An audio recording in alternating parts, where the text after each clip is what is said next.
Okay, you're very welcome once again. I'm going to introduce myself for the sake of our dear viewers. This is a mentorship session, but we decided to record it for the sake of those that could not come. I'm Robert Beck from Heise. Maybe you could also introduce yourself. Tell us about her. My name is Arita. Yes, so we are so excited to be here at the Ognuzi restaurant. We are going to have a buffet meal as we discuss business, investment, career, and success. And part of what I want to share today is what I wish someone could have shared with me maybe 20 years ago, 15 years ago, because I would have made fewer mistakes than the ones that I've made. So that is why I said, let's have this meeting, and we're going to be having several of these meetings so that we can share these ideas. Some of these things we come to learn by chance, we stumble into them. Sometimes we learn having made so many mistakes. So when you learn them now, you avoid a lot. The first point that I want to make, which nobody really told me, but I discovered along the way, is that success, whether in business, in investment, in career, in politics, leadership, it is spiritual before being physical. In other words, by the time you see physical success, like someone has built an arcade, there is a lot that happened in the invisible realm. That is what I'm meaning by being spiritual. And by spiritual, let me explain deeper. I'm talking about what happens in the realm, in the space that cannot be touched or seen with the physical eye. So that includes the mind, the spirit, the soul. For those who are Christians like us, who believe heaven, that is now the spirit realm. For example, a man like Muhammad Ali, when he was starting to train as a kickboxer, he said, I am the greatest. But at that time, even the coach himself was doubting whether he would ever become a boxer because he was so weak.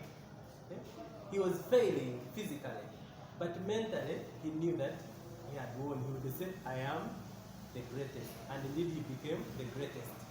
Barack Obama, when he was still a young child, he bent on the ground and wrote, I will be. Then he said, President Barack Obama. And he was a very tiny kid. Other kids laughed. They said, President of what? They couldn't believe that actually at one time he can become president of the country and actually America. So it started from the invisible realm, the realm of the mind, the spirit, and the soul. Maybe let me also explain something about the parts of the human being, because it is these parts of the human being that work together to either make us successful or they make us fail. So the human being has the body. The body is what we see on the outside, but it is the less important in terms of the functionality of a human being. The body is simply a slave to the invisible parts of a human being. The body can be forced to do anything. You have seen, let's say, wrestlers doing what you can't even attempt because the mind has told him that you can do this. You have seen people doing acrobatics. You can think it is magic, when in actual sense, it is actually the mind and the spirit that have forced the body to do that. So whatever we command the body to do, it will do. If you say, I want to fast for 2 days, you can fast for 2 days and not eat and not die. But if the mind and the spirit are weak, the body you can even think about fasting and you feel hungry immediately. Because the mind is not convinced that you can do it. So the body is the slave to the other two. Now the second one is the mind. The mind is important as far as judgment is concerned. The mind helps us analyze, evaluate, and make decisions, good decisions. However, the limitation of the mind is that the mind bases itself on what it has been fed. So, if someone has, or what they have heard, what they have read, what they have watched have made the mind believe that you cannot start a business without having 100 million shillings. And if you give them 50 million shillings, they will fail. Why? Because they are convinced the mind is based on what they were fed. If you come from a family where it is believed that girls do not succeed in business, and it is what is fed to the mind for a long time, it becomes reality. That even when you try, it will not work because the mind keeps reminding you that actually you are a lady and ladies do not succeed in business. So, at one time, everybody believed that it is the sun that rotates around the earth. Yet today we know that it is actually the earth that rotates around the sun. But because the minds believed it so much, in fact, a man was killed. Was it Galileo? He was killed because of opposing that. So it means that the whole world can believe something that is wrong, simply because the minds are convinced. So it means for us to succeed in business, in investment, in career, in any field, we have to begin from what Professor Kasenen calls it deprogramming and reprogramming the mind.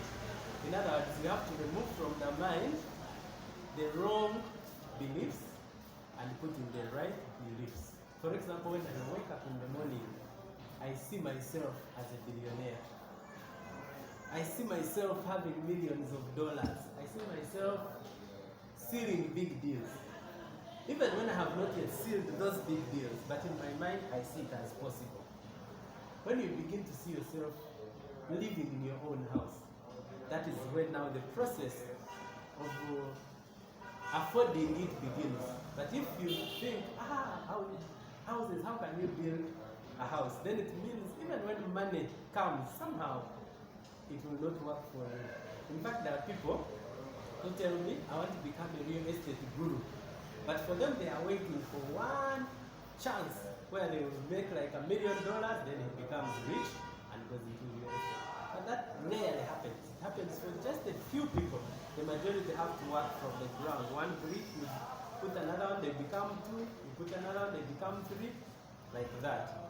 You have 100,000, you figure out how to make it 150, figure out how to make it 500, a million, 10 million, 500 million, a billion. That is how money works. It is cumulative. It grows like that. So you'll find someone, he tells you, I want to become a real estate guru. Then you tell him, can we go together and see some plots? Just seeing.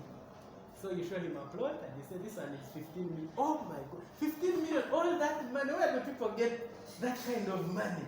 My God, this is so expensive. Imagine 15 million. Another person will ask, how much is this plot? 700 million. Let me give you 650. They have not commented that this is expensive and so on. Because as he said, this is too expensive. In the spirit realm, the other invisible realm, you're declaring that I do not qualify to have this. So no matter how hard you work, you can work and toil to death and die a beggar if the mind has not been liberated. Then the third part of the human being, which is now the most important, that is now according to me, in the order that I rank the parts of the human being. The body is the weakest, then next we have the mind, and then the most powerful now becomes the spirit. Now the spirit is the divine part of the human being. The part that connects us to God, that connects us to a supernatural power that is bigger than us, whom we call the Creator. So there are things that the mind does not know, but which the spirit knows. Have you ever woken up in the morning and you said, you felt today it is going to rain, let me carry a jacket, and then to rain. And sometimes you can say, there is no sign. You're feeling in yourself that it will rain, but you don't see any sign. You leave the jacket behind. Before you reach where you're going, rain bangs you. And you wonder, how did I know it was going to rain? Or you think about someone you've not met in a long time, you say, yeah. I've not seen David for 10 years. It remains in your mind, when you get the phone to call him, David calls. Has it happened to you? Yeah. So, entrepreneurs call it the gut feeling. You've had people like Peter Ture, Strive Masiwa say, follow your gut feeling. Now that is the spirit. It knows certain things that the mind does not know. An experienced entrepreneur can see a deal. Even when he doesn't understand the dynamics, he puts his money and he makes money. Or he sees it and he says, wait, this thing, I'm not joining. Even when it looks very attractive. There is someone who was convincing me, she works in a bank, she was convincing me to join Telex Free. He said, this thing works. She borrowed 40 million shillings and said, please, we can lend you money and you join this thing. People are making money. Just my spirit did not say, no, I'm not joining this. When she had just put in money, it was not even a week. They announced that it had closed, and those that had put in money had lost their money. So she struggled, she even fell sick and was in the hospital for a lot of time because of stress. So what saved me? It was the spirit. I've entered certain vehicles like a bus several times. Then I just feel in my spirit, people don't go with this bus, and then it gets an accident when I'm not in it. And you wonder what made me not feel comfortable moving in the bus. That is the spirit. It is not the mind, because the mind cannot know.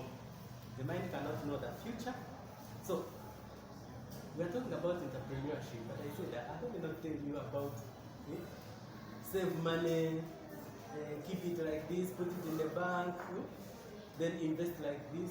Because this background is so important that if you do not have this background, even if you get the money, you save it, you will get lost. I have seen people saving money. Someone struggles so much and gathers like 15 million shillings. And then a sickness comes. A sickness comes which needs like Sheila? Yeah. Yes, you're welcome. A sickness comes, you have saved 15 million. A sickness comes when it needs 20 million. And you wonder, you're welcome, Sheila? Yes. You wonder what happened. And sometimes it is because of not understanding the other spiritual side of success. Let me give you an example of some people who do not understand the spiritual side.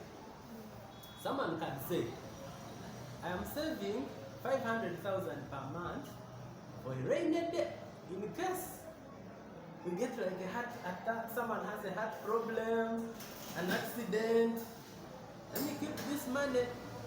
Now, when you have that mentality, in the spirit realm, you're actually creating that situation.